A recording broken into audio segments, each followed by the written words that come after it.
समस्त कन्या राशि लोक मु केवल गोटे कथा कहवाक चाहूँगी जे वर्तमान आपण जीवन में जहाँ भी समस्या चली था ना कहीं 13 अगस्त 2025 ठारू देवगुरु बृहस्पति राहु जंजाल मुक्त हो पुनर्वसु नक्षत्र में प्रवेश कर सारी जहाँकि निजस्व नक्षत्र अटे ए प्रवेश करने जो मु ग्यारंटी सह लेखिकी दे पारि जे वर्तमान देवगुरु बृहस्पति निश्चित भाव में आगामी गोटे वर्ष कन्या राशि लोक जीवन में एक बड़ परिवर्तन आणुछन।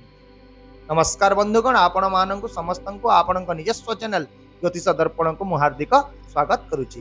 एवं आज आम यह वीडियो रे आलोचना करबा जे आपण सुख घर अर्थात सप्तम घर कर्ता देवगुरु बृहस्पति जहाँ कन्या राशि जातक एक अत्यंत जोगकारक ग्रह मध्य से निजस्व नक्षत्र परिवर्तन हवा परे आपण जीवन में कौन सब बड़ परिवर्तन आने को जाऊँ। किंतु एटी आउ गोटे कथा कही रखुची जे आपण कुंडली रे देवगुरु बृहस्पति स्थिति मध्य निश्चित भाव में एक भल घरे रहितिबा आवश्यक अटे। पुनर्वसु नक्षत्र रे देवगुरु बृहस्पति राक्षस नक्षत्र बाहरी निज घर को आसीछंती। केतेबेले से शत्रु घर निज घर को आसीछंती तांकु केते शांति मिलिथिबो आपण यह भल भाव में बुझी पारुथिबे एवं यही शांति ही कन्या राशि लोकंक पई एक बहुत बड़ आशीर्वाद प्रमाणित हेबो एवं यह अल्प समय पई नुहे बरं संपूर्ण एक वर्ष पर्यंत देवगुरु बृहस्पति द्वारा आपण को जो प्रथम आशीर्वाद मिली से आपण कार्यक्षेत्र एक बहुत सुंदर मिश्रण जोग सृष्टि करने को जाउछन। यदि आपण व्यवसाय करुछंती तेबे आपण व्यवसाय रे देखिबे जे आपण व्यवसाय रे हठात वृद्धि हेबार संभावना देखा जाउछि। आपण एक नूतन टेंडर किंबा नूतन चुक्ति हेबार संभावना आसी जाइछि। यदि आपण किछि टंका आपणकर जदि किछि टंका अटकी रहितला किछि टेंडर किंबा चुक्ति अटकी रहितला तेबे यह आपणक सपक्ष रे एबे आसी जीव। अथवा जदि आपण एक चाकरी करिसंती आपणक चाकरी रे जटिलता रहिछि आपण प्रशंसार कोनोसी परिस्थिति देखु नाहंती चाकरी सहित जड़ित एक अजणा भय मध्य रहिछि मु मोर चाकरी हराई देबी कि तेबे आपणको ही समस्त समस्या रो बाहर करी गुरुदेव आपणक पई बहुत सुगमतार संभावना सृष्टि करिवे। एहा छडा जदि आपण एक नूतन चाकरी खोजुछंती तेबे एहा आपणक पई एक बहुत सुंदर समय हेबो। एही समय रे आपण केवल एक नूतन चाकरी पाइबे नाही बरं वृद्धि सहित एक परिस्थितिर संभावना मध्य देवगुरु बृहस्पति द्वारा एठारू आपणक पई जनरेट हेबा को जाउची। द्वितीय रे देवगुरु बृहस्पति आपणक एक बहुत बड़ वरदान देबा को जाउचंती जहा कि कली जुगर प्रत्येक व्यक्ति को सबुठारु अधिक आवश्यक होता है ताहा हेउची आर्थिक दृष्टिकोण स्थिरता। देवगुरु बृहस्पति हेउचंती धनर कारक ग्रह एवं वर्तमान से तांकर दृष्टि आपणकर द्वितीय घर को अर्थात धन घर को देइछंती जहा फल रे आर्थिक दृष्टिकोण रु आपणकर समस्त काम जहा भी अटकी रहिछि ताहा निश्चित भाव में एबे सुदृढ़ हेबो। एहा सहित आपणकर बैंक बैलेंस रो अवस्था बहुत भल रूप से आपणक सपक्ष रे आसी जीव। ए पर्यंत आपणक पई संचयर स्थिति मोटे भी गठन हो पारु नथिला।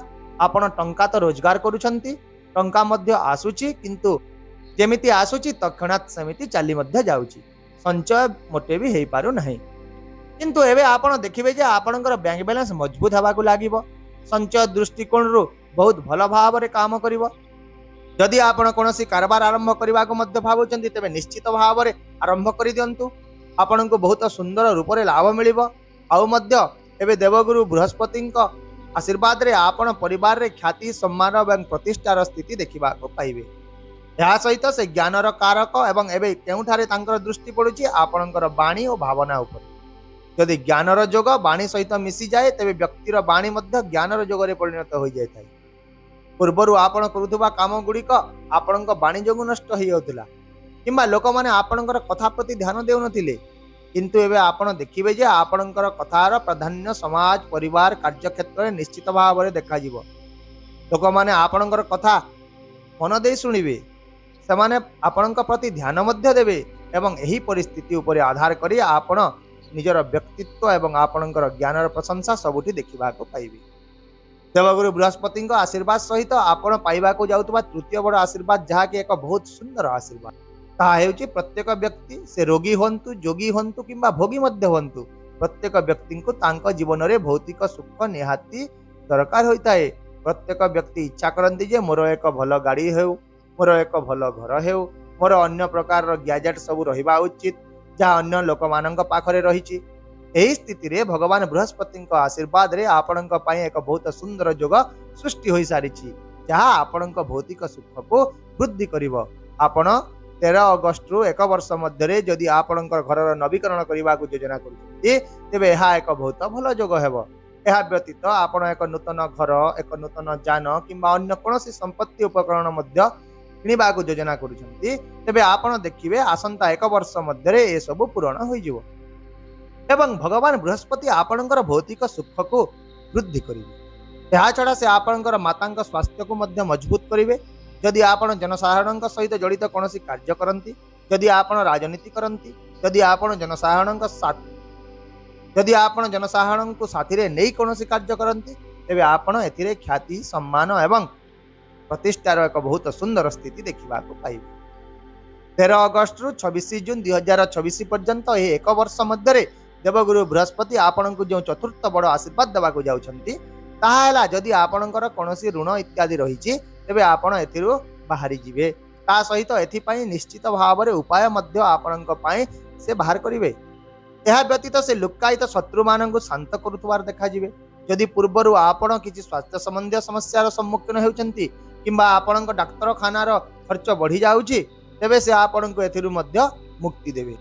एहा सहित से वैवाहिक जीवन में एक बहुत मधुर संपर्क, दैनंदिन रोजगार वृद्धि लाभ प्रदान करिवे। यही 4टी बड़ आशीर्वाद देवगुरु बृहस्पति यही 1 वर्ष अवधि 100% कन्या राशि जात व्यक्ति को देवाक जाउछन्ति। एबे आपण टिके पछकु चालंतु जोठारे कि मो वीडियो आरंभ रे कहितली जे मो 100% ग्यारंटी सह आपण को लिखित भाव में देई पारिबी जे 13 अगस्त रु देवगुरु बृहस्पति आपण को एक भल स्थिति को निश्चित भाव में प्रत्यावर्तन कराइबे। किंतु आपण कुंडली रे मध्य देवगुरु बृहस्पति स्थिति एक भल घरे थिबा निहाती दरकार। तेबे आपण याकु किपरि जांच करिवे? वर्तमान आपण निजर कुंडली बा जातक खोलंतु एवं मु जो स्थिति गुडी का विषय रे कहूची सेही स्थिति आपणक जातक रे अछि कि नाही। आपणकर लग्न स्थान रु देवगुरु बृहस्पति षष्ठ, अष्टम एवं द्वादश घरे नथिबा उचित।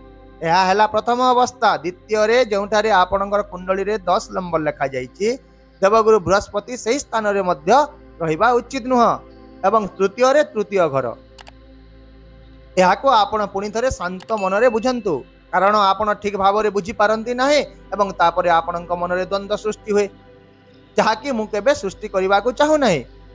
एठारे पुणी थरे कुंडली को देखंतु देवगुरु बृहस्पति लग्नरु षष्ठ, अष्टम किंबा द्वादश घरे रहिबा उचित नुह। देवगुरु बृहस्पति सही स्थान रे मध्य रहिबा उचित नुह जोठारे कि 10 नंबर लिखा जाइछि कारण एही स्थान गुडी करे देवगुरु बृहस्पति नीच स्थिति रे रहंती एवं तांको स्थान दोष मध्य लागि थाए। ता सहित आपणक कुंडलीर लग्नरु तृतीय घर जहाको आमे पराक्रम भाव बोली कहिताउ सेहिटारे मध्य देवगुरु बृहस्पति रहिबा उचित नुहे। जदि देवगुरु बृहस्पति एई 5टी स्थान रे नाहंती एवं अन्य जे कोनोसी स्थान रे से दृढ़ डिग्री अनुଯାयी बसिचंती बा उच्च स्थान रे उच्च हेकी बसिचंती तेबे मु तृतीय थर पई समान कथा दोहराउची जे ग्यारंटी सह मु लिखित भाव में देउची देवगुरु बृहस्पति आगामी गोटे वर्षर कार्यकलाप रे आपणक पई एक बहुत बड़ा परिवर्तन आणुछंती। किंतु जदि से एही 5टी स्थान रे अचंती तेबे होयत से आपणकु शुभ फलाफल देई पारंती नाही। किंतु एही 5टी स्थान व्यतीत जदि अन्य स्थान गुडी करे डिग्री अनुसार दृढ़ अचंती तेबे बुझी नियंतु जे आपणक जीवन रे एक बड़ा यू टर्न आसीबा को जाउची। एही पीरियड रे आपण ओम गुरुवे नमः मंत्र जप करंतु। यदि विष्णु सहस्र नाम पाठ करने संभव हो ना तेबे याको केवल शुणंतु। याको शुणिले मध्य आपनको बहुत लाभ मिलिबो। यदि आपणक कुंडली रे 5टी स्थान रे देवगुरु बृहस्पति उपस्थित नाहंती तेबे आपण गुरुवार दिन सर्वाधिक परिमाण रे हळदिया जिनिस सेवन करंतु, हळदिया पोशाक पिंधंतु, आपनको बहुत भल लाभ मिलिबो। सेही परि डाहाण हाथ रे एक हळदिया रंगर सूता पिंधंतु। यदि आपण जणे महिला तेबे याको बाम हाथ रे पिंधंतु। चंदन, केसर, हळदी तिलक लगांतु जहाँ आपणक पई बहुत भल रहिबो। एहा सहित जदि देवगुरु बृहस्पति भल घरे उपस्थित अछंती तेबे आपण गोटिए पोखराज रत्न पिंधंतु। एहा आपणको सोने पे सुहागा परि फलाफल देव। किंतु एठी मु गोटिए परामर्श आपणको देउची जे पथर पिंधिबा पूर्व निश्चित भाव में जड़े भल विद्वान द्वारा आपणकर कुंडली को विश्लेषण करंतु। एपरि आपण निज मन रे लोक मानक कथा सुनिकी भूल रे भी पोखराज पिंधंतु नाही नचेत आपण निजर कार्य रे आहुरी बाधा आसुथिबार देखिबा को पाइबे जहाँ समाप्त होगा जाउची। 13 तारीख तो चलीगलानी तेबे एठारू गोटे वर्ष रे आपण निजर भविष्यत को वृद्धि हेबा पई योजना करंतु। निश्चित भाव में देवगुरु बृहस्पति आशीर्वाद आपण सहित सक्रिय हेब एवं अतीत रे नष्ट होइतिबा काम गुड़िक पुनि थरे संपूर्ण हेब। आशा करुछि जे मु देइतिबा ए विशेष सूचना आपण को निश्चित भाव में पसंद आसीथिबो एवं सठिक मार्गदर्शन करिवारे सहायक हेब। यदि वीडियोटी पसंद लागिला तबे दया कर वीडियोटी को लाइक कर दियंतु, शेयर कर दियंतु एवं चैनल को यदि नुआ आसीचंती तेबे सब्सक्राइब करबा को भूलंतु नाही। तेबे आसंता काली आउ एक नूतन सूचना वीडियो सहित मु पुनि थरे आपणक सम्मुख रे उपस्थित हेबी।